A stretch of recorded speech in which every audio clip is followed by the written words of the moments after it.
There has never been a time in the history of these United States when there has been a system that has continuously benefited Black people. Code Keepers, we're in for a great conversation tonight.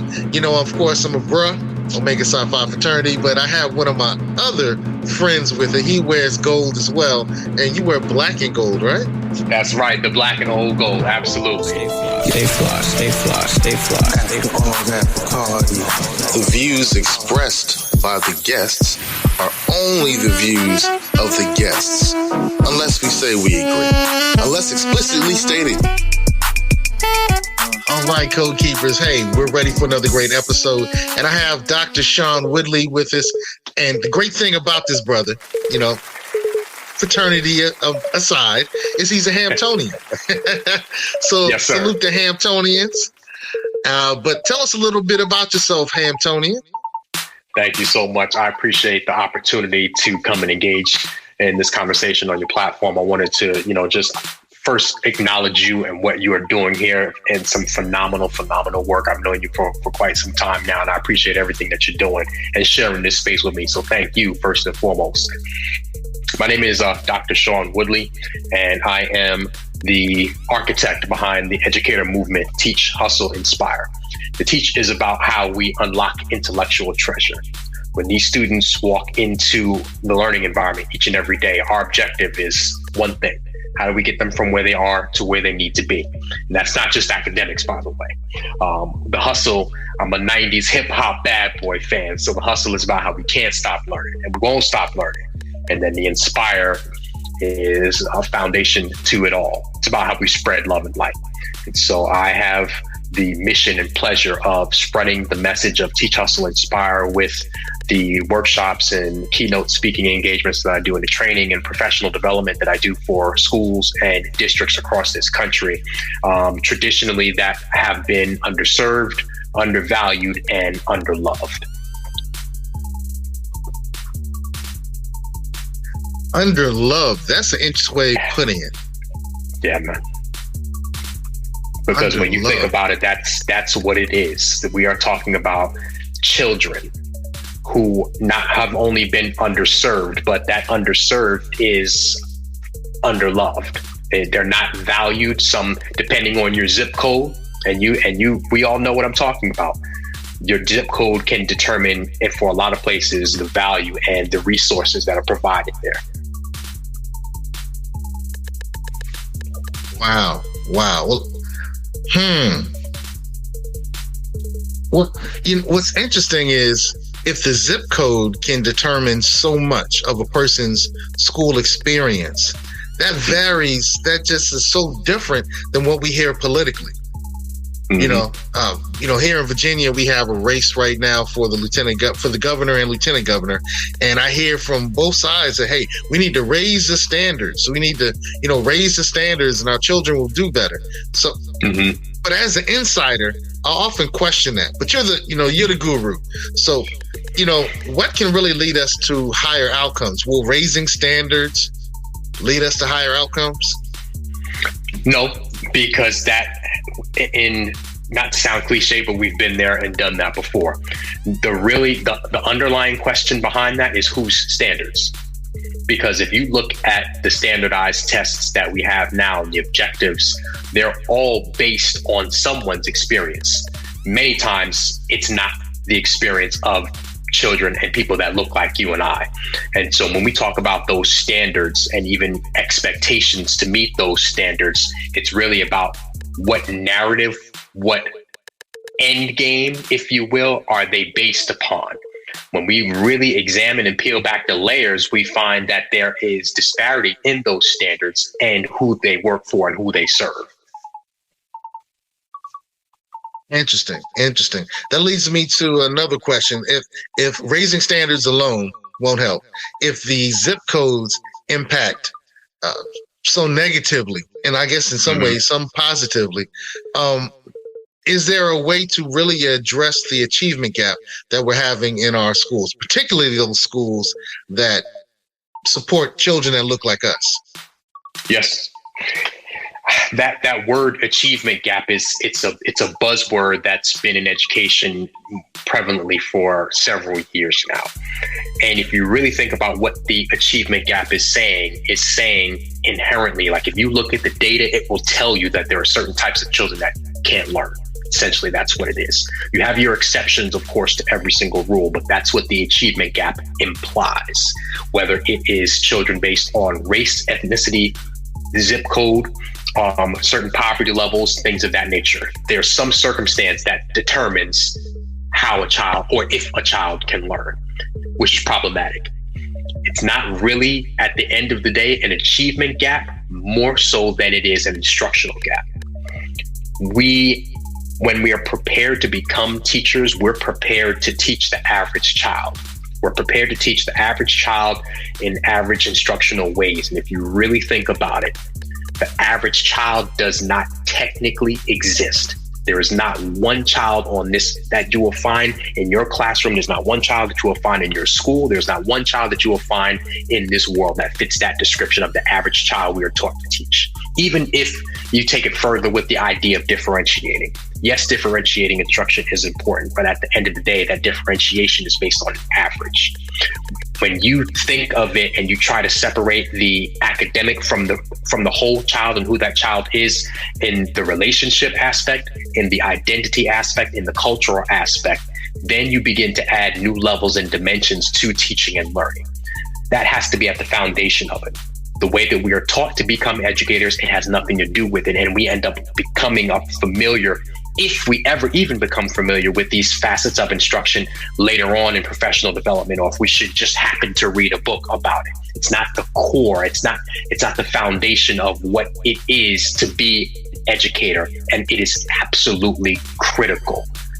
To make sense, we have to understand how our students make sense of the world, because what's happening is we're teaching and they're not learning. So if they're not learning the way that we teach, we have to teach the way that these students learn.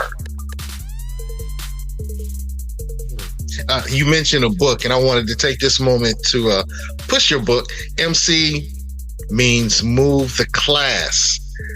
MC means move the class. Dr. Shaun Woodley, PhD, how to spark engagement and motivation in urban and culturally diverse classrooms. How long did it take you to write this book? Well, to actually write it, it's maybe close to 8 months, maybe a year, something along those lines. But that is based off of my experience going on over, at that time, maybe 10, 12 years. And I wrote the book. It's a play on words. As fellow DJ, you understand, it's a play on words from Eric B. and Rakim. MC means to move the crowd. And while I was teaching in the classroom, I was a full-time teacher, but I was also a DJ. And so there would be many a time where I would go from the classroom to the club. And there were just so many things that I realized, okay, hold on.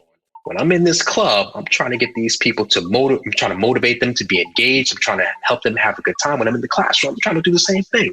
When I'm in this club, hold on, I'm making real-time decisions, because if this record didn't land right, then I have to know where to go and how far to go. If I'm in the classroom, if this lesson doesn't land right, I have to do the same exact thing. Wait, hold on. When I'm in this club, so I'm making all of these. I'm recognizing all of these similarities, whether I'm in the classroom or I'm in the club. And what my research showed me is that there are 4 critical areas that I focus on in the book. I use some alliteration. I focus on the achievement, about making the instruction culturally relevant and responsive. I focus on the alliance, the connection and relationship building. I focus on the awareness. As educators, we have to be aware of self to make sure that relationship aspect, are we somebody that our students want to relate to in the first place? Turning that mirror on ourselves, and then the artistry, the creativity facet of it. How can we bring more of our true, authentic self into the classroom, take these lessons and these standards and objectives that we're giving them and make them genuine, authentic, engaging experiences? And that's all rooted in creativity. Wow, I like what you're saying. Let's bring it down to the nitty gritty. Okay. You know, what needs to change in our urban schools? And I'm being politically correct. I'm going to ask it in a different way in a second. But what needs to change in our urban schools? This goes back to kind of just what I mentioned before. it's a lot about the mindset of what good teaching and learning looks like. And it's often too much. It's too often focused on the instructional, the tactical things that we do as educators. Teaching is not a tactical profession. Teaching is a relational profession. We're not talking about interacting with devices. We are talking about human to human connection. And when that is not at the root of instruction, and you know this as an educator, if you know that there are children that you are connected with, those children will move mountains for you. Those are the ones, when you are connected authentically with those students, you know that if there is something that they don't understand, they're much more likely to actually communicate that they don't understand it instead of waiting until after the assessment to tell you why I didn't understand that. They're more likely to let you know when things are happening that can interfere with them engaging in instruction and engaging in the teaching and learning in the middle of class, instead of just being laid back and just apathetic, for lack of a better word, in the moment.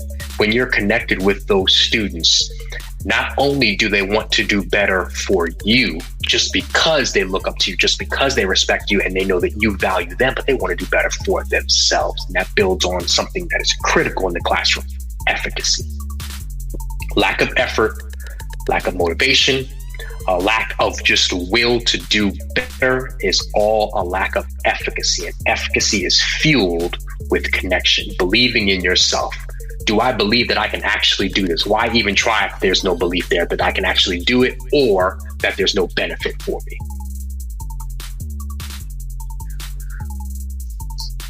That kind of leads me to one of the things that I've seen some of my peers struggle with, and I may struggle with as well. Students tend to do better if they like the teacher. Oh, yeah. If they like the classroom. Oh, yeah. So, I hear repeatedly, I don't like that classroom. I don't like that teacher. I can't stand the people in that class. How do we change, if that's the experience that students are sharing, what do we do about it? We have to understand where that disconnect is coming from. There are a lot of different places that the disconnect can be rooted in. What my research has told me is that it's focused in three main areas: a connection with the work itself. Does it speak to the student and how they make sense of the world? Not how you want them to make sense of the world, but is the instruction framed in a way that can naturally blend in with how that student sees things? A connection with his or her peers collaboratively. Is there an opportunity for that student to engage with his or her peers, to learn from people who make sense of the world the same way he or she does? And also a connection with the teacher. That relationship, when that connection is there on all three of those levels, that is an environment that is warm and friendly. I didn't say easy, but it is warm and friendly and opens the opportunity for you to push that student. And more importantly, that student will let you push them. That student will let you push them. Well, okay, so that's interesting. That means that the student has to provide you some agreement. Permission. They have to give you permission. Wait. That's totally averse to what we're taught as educators. The classroom is ours. We have to get the students to move. But you're saying that we have to obtain some level of permission to really be an effective teacher with them. There is, what I don't want to imply is that there shouldn't be authority. The teacher is the authoritative figure. What I am saying, though, is that the authority without respect and connection is simply manipulation. And that is not going to get you where you need to, that's not going to get that child where he or she needs to be. It's not going to happen, because now what's going to happen is, if I feel like that you are trying to dictate things that I'm trying to do as opposed to leading me, and think about it in these terms. We as adults, if we know that the leader of our building, the leader in our organization, we know that there's a difference between somebody who is a manager versus someone who is a leader. And it is the same exact thing. It's the same type of connection. Students don't want to be managed. They want to be effectively and authentically led. And that starts with that connection.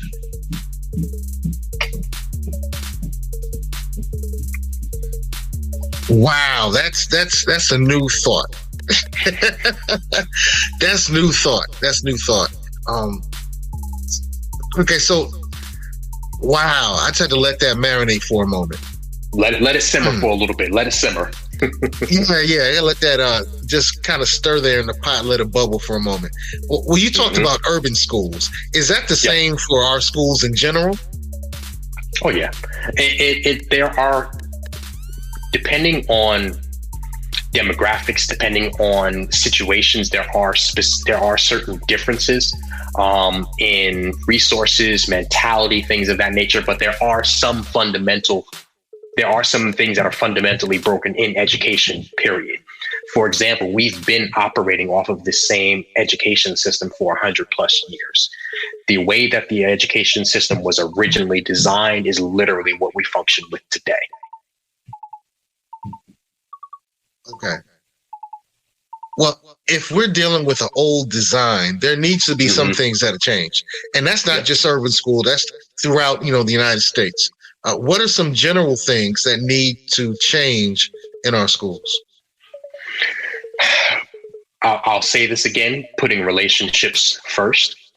Also understanding that we have to be more cognizant of bringing more real life into the classroom. And that can be done, like, for example, when we talk about things like culturally responsive teaching, and then you hear ideas about project-based learning. What a lot of people don't understand, without getting too far into it, when you have project-based learning, if you think of something that brings real-world application into the context of, and what is often multidisciplinary, science and some social studies wrapped up in there with a little bit of math for calculations and things of that nature, making it make sense because it's real world applicable, that because of how it has to be done, not what is being taught, but how it is taught, that's culturally responsive teaching in action.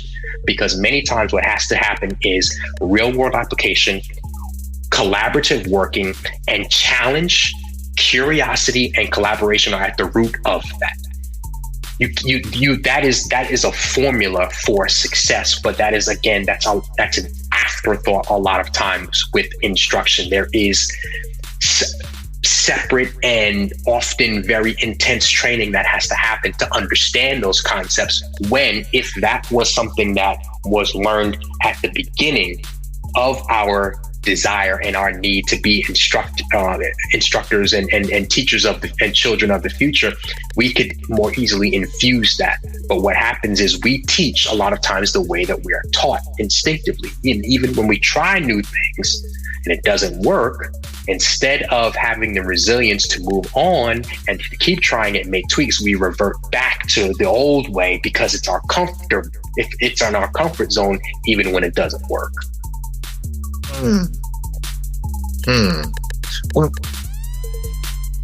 What are some proven methods to make sure that your educational experience that you provide is top of game? Top of the game. Well, there's if you go to my website at teachhustleinspire.com, there's a free resource that I offer for educators to help them be at the top of the game. Some of those things include, number one, making sure that you take the time to do you. That it's rooted in you as the educator. I'm talking about doing things to make sure that you surround yourself with the right people. Because if you were to look around you right now and see the type of educators that you surround yourself with, statistically, it's very likely that you will all have similar outcomes as far as student achievement. It's the same way with economics, and it's the same way with relationship types. Who are you surrounding yourself with? Who are you pouring into and helping to become a better educator? Are you taking time to laugh and detach from this work as an educator? Are you taking time to be creative? One of the things that I did as an educator a lot of times is I would wear fly socks. I was known in my building for wearing fly socks. And I would come in there and I got to the point where the students would want to see, well, what socks does Mr. Woodley have on today? I was being my true, authentic self. And I got to express my creativity in fashion. So, the way that this piece was written, it's just to get you to think outside of some things and put yourself first, which it is okay to do. A lot of times we feel guilty about doing that and we're not very good at it, but that's what this is rooted in. What is it that you can do to pour into yourself to make sure that you're putting you first, to be at the top of your game? And so anybody can go back to your website and look for that book, that PDF, and just click it and they can download it. It's right on the homepage, teachhustleinspire.com. Okay. Hey, what do we find when we go to your Facebook page? Well, the Facebook page is basically the way that I interact via social media. Between Facebook, Instagram, and Twitter, I'm pretty much there every day, and I'm always sharing updates.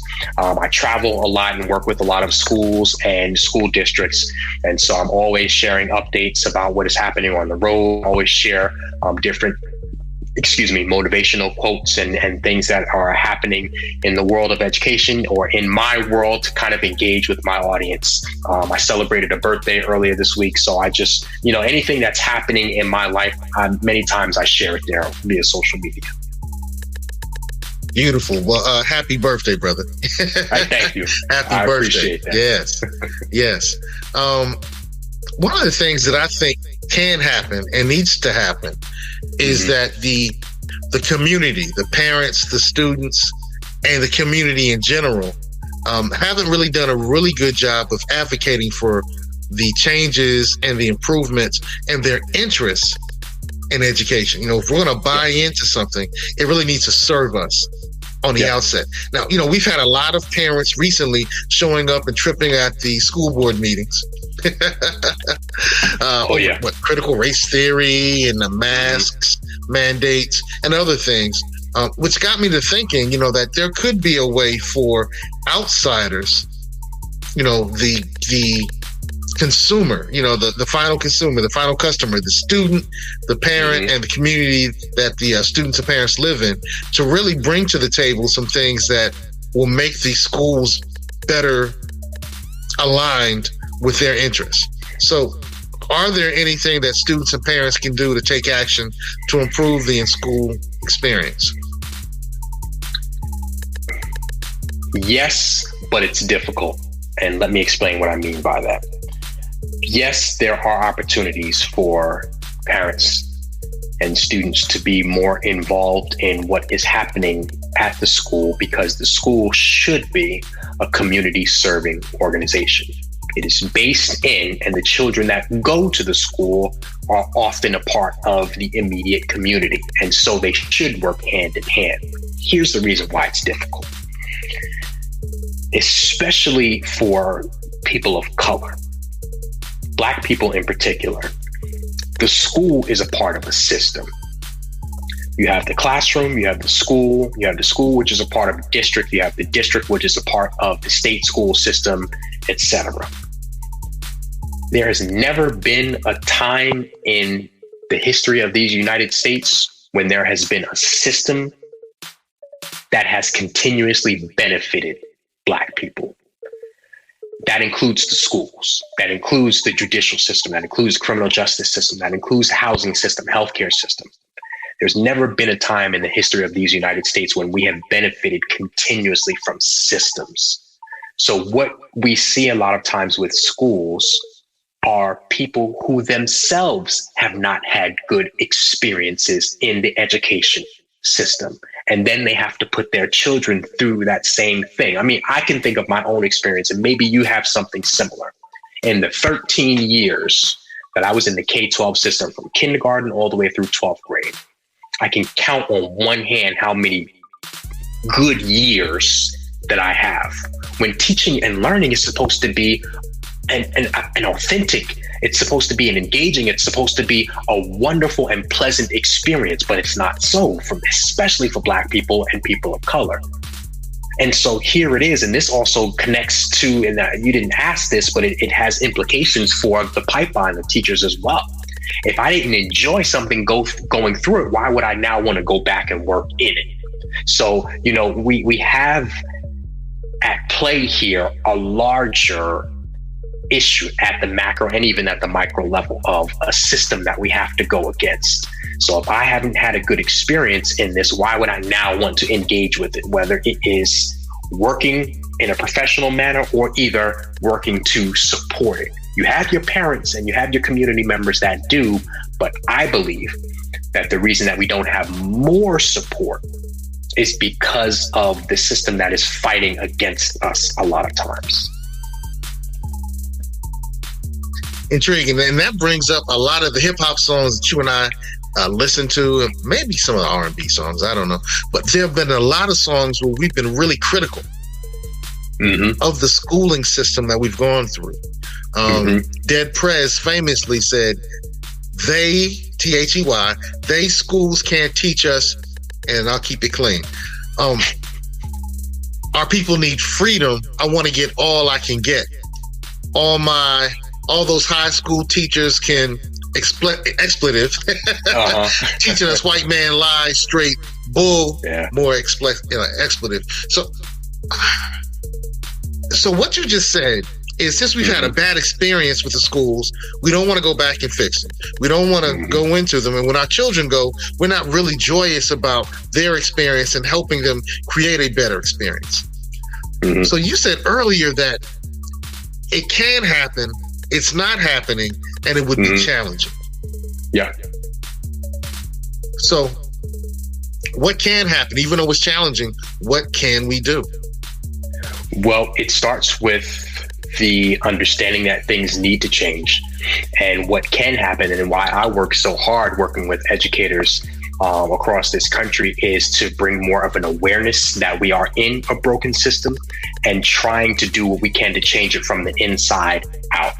There are people who, at all different levels, you have your people who, I have a colleague here in the Atlanta area who's running for a local office, and he's trying to do what he can from the outside in. My focus is more so from the inside out to help teachers change that mindset and change their thinking. Here's the thing. I wholeheartedly believe from the depths of my soul that the vast majority of teachers that are in each and every one of these classrooms wants what is best for their students.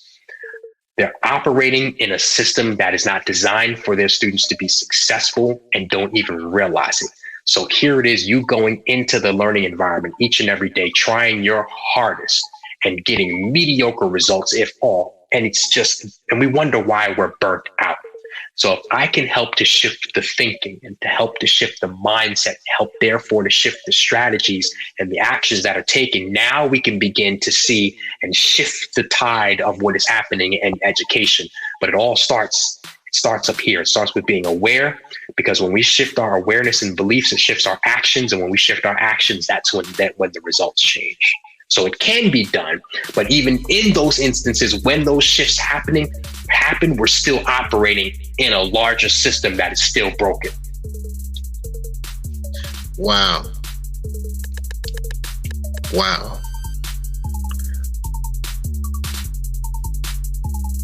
It's a lot. It's still broken. The system is still broken. So when those of us create our own independent schools, our independent Black schools, our Dr. Umar is still trying to put together the Frederick Douglass, Marcus Garvey Academy. There are some other great examples of schools charter schools that actually work. In Columbus, Ohio, there's a really great system. They have some great schools there that are charter schools. In Virginia Beach, there's a great charter school, although it's system run, but still a great school. There have been opportunities where people have created their own schools. Yes. The fact that there is a need to do. I'm sorry. Go ahead. No, finish. I love where you're going. Go ahead. I was just going to say the fact that there is a need for people to create their own schools tells you that there's a greater problem at large. That's all I was going to say. Wow. Okay. More proof positive that there needs to be some changes made. So, you work on the inside. You just mentioned that you have a colleague who's trying to do some things from the outside. I personally don't believe that the school board can help really change the school system. After taking a deep dive and looking at it. But what are some things that people can do on the inside that are not instructors, that are not in the classroom? Well, when we're talking about people on the inside, my belief is that, and I heard it phrased this way from a mentor of mine, but everybody that is in that learning environment, from the principal to the assistant principal to the office manager to the custodians and everyone in between, is an educator. Because you have interactions with, and you are around, and you support that learning environment, you are an educator. And when that community, when that level, when that type of culture is established from the top, because that's where it has to come from, when that environment is established from the top and it permeates down, that is when you have a culture. That is when you have an environment of relationship, of caring, of instruction, and of love. So when everyone understands that they have an important role as an educator, even if you aren't instructionally in an instructional role, you are still an educator. And it's important that everyone has to understand that.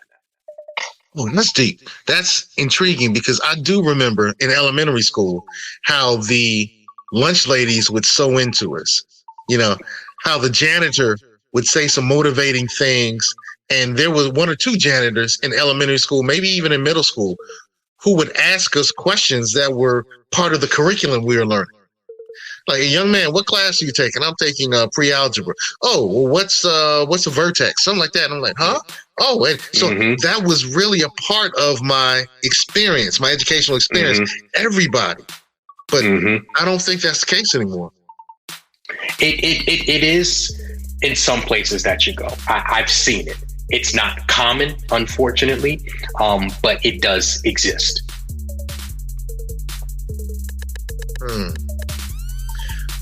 Interesting. One of the things that I like about educators, and as getting a chance to know you over this year and a half, I've learned that you're really passionate about making change. You want things to improve. Yes. Yeah. Your whole teach, hustle, inspire movement is to get people to improve. And I say movement because you have merch, You had the hoodies. I personally like the purple one. Of course. I can rock the purple or the gold. I can rock either one of them.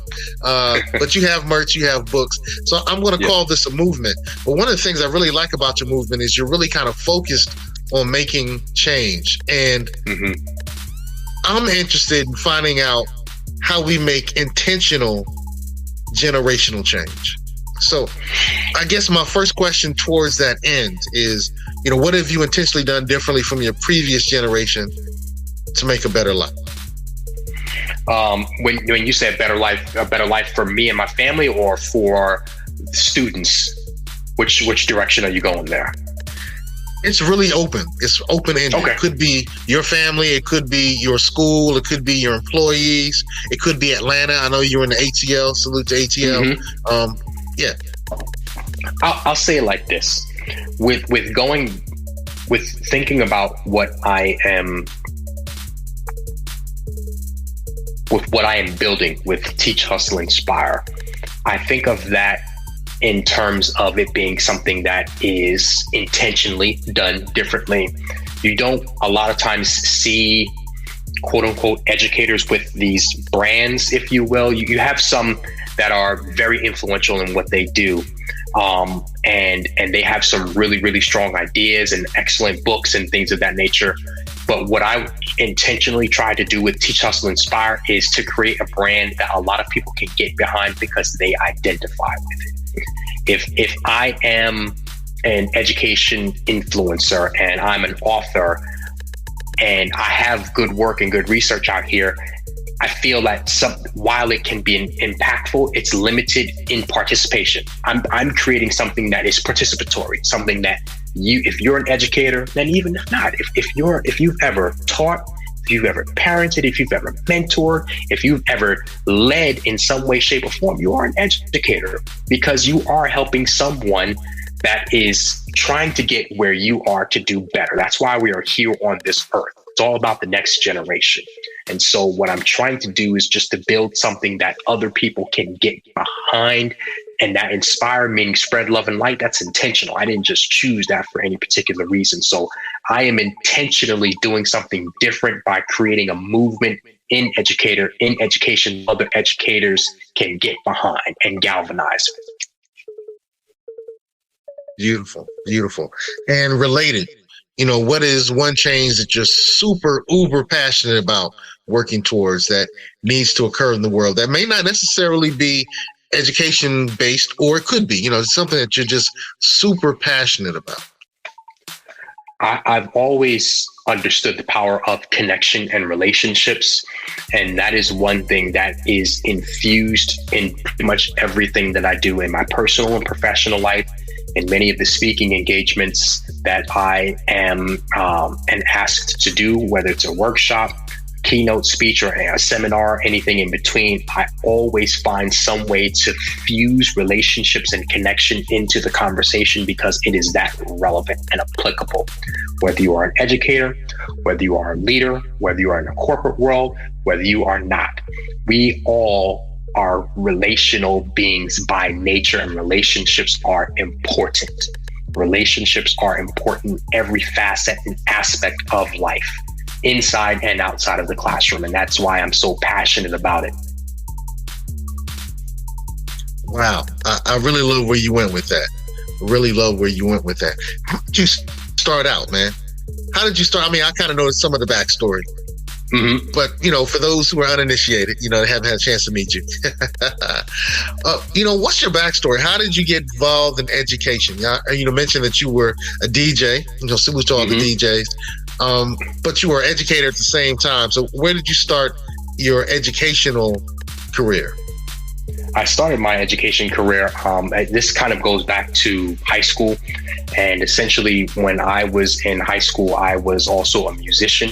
Everything pretty much that I did had to do with music. And so at that time, as an 11th grader, I just knew that I was going to play drums and go on tour with Missy Elliott or Usher or somebody like that. You couldn't tell me any different. And so I got some advice from one of my high school teachers. And he said, you're a really good musician, but give yourself something to fall back on. So he said, why don't you study education? That way you have something that can give you a little bit of wiggle room just in case this thing doesn't work out with you playing drums professionally. Best advice I got. Because when I got to Hampton and realized that there were some people there that to this, like, for example, one of my boys to this day, he plays for Charlie Wilson. I mean, he's a phenomenal drummer. And so that's the level that these people are on. I was not there.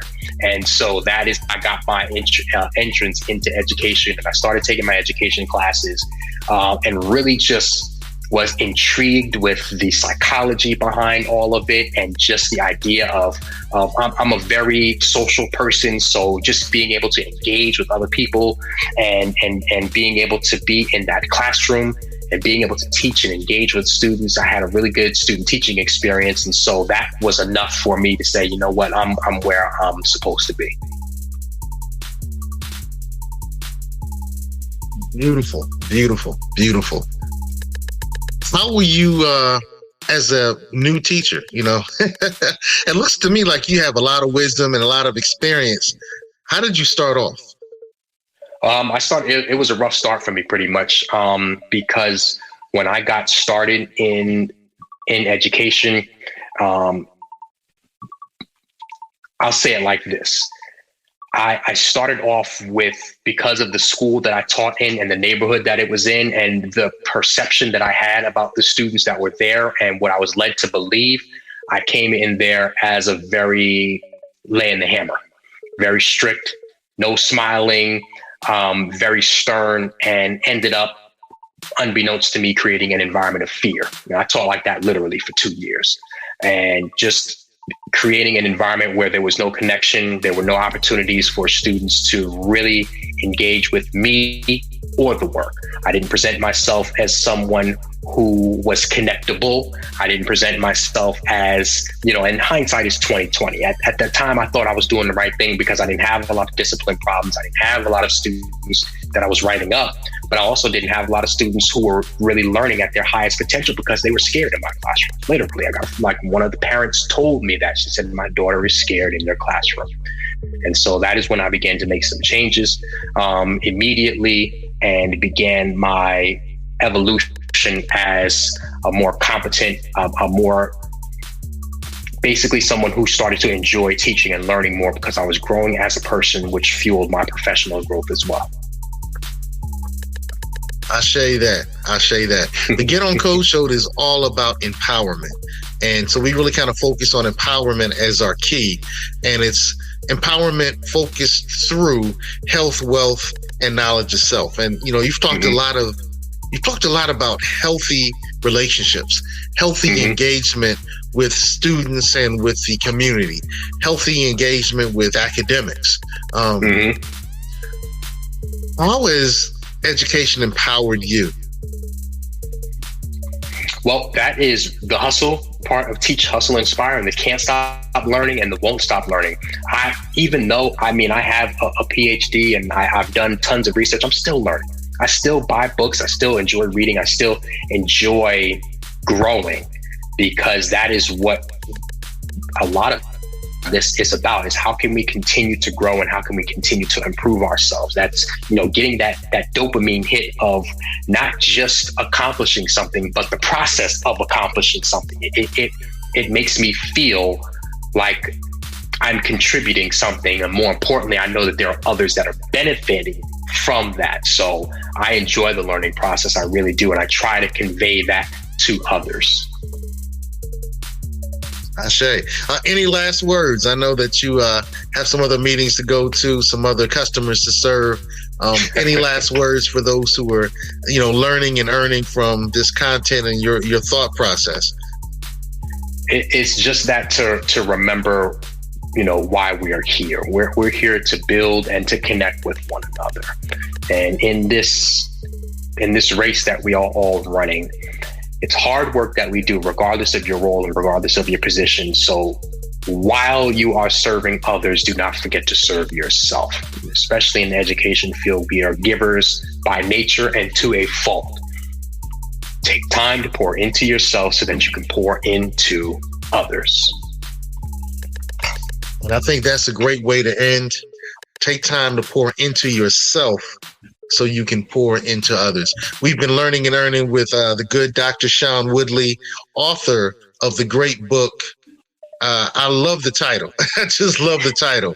MC means move the class. I'm looking forward to Rakim when he does his verses. Who do you think he should do his verses with? I don't know, honestly.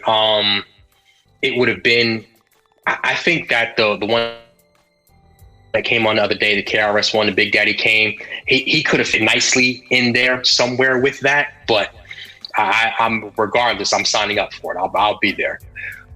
Right. I enjoyed Big Daddy Kane versus KRS One.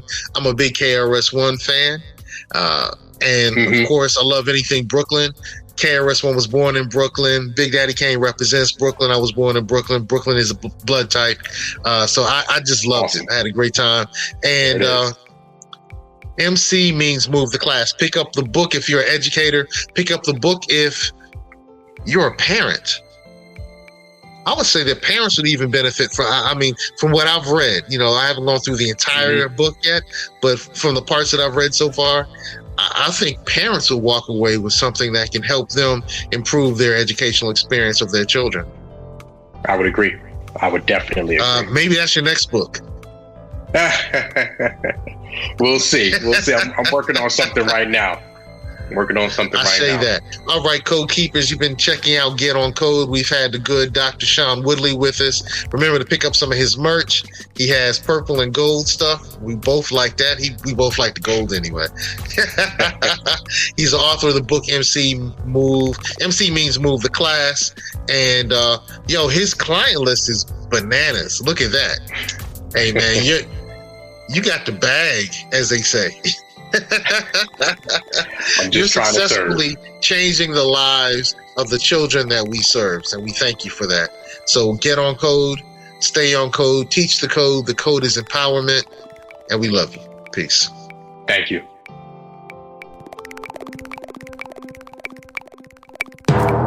Stay fly, stay fly, stay fly, stay fly, stay fly, stay fly, stay fly, stay fly. The views expressed by the guests are only the views of the guests, unless we say we agree, unless explicitly stated. Stay fly, stay fly, stay fly, stay fly, stay fly.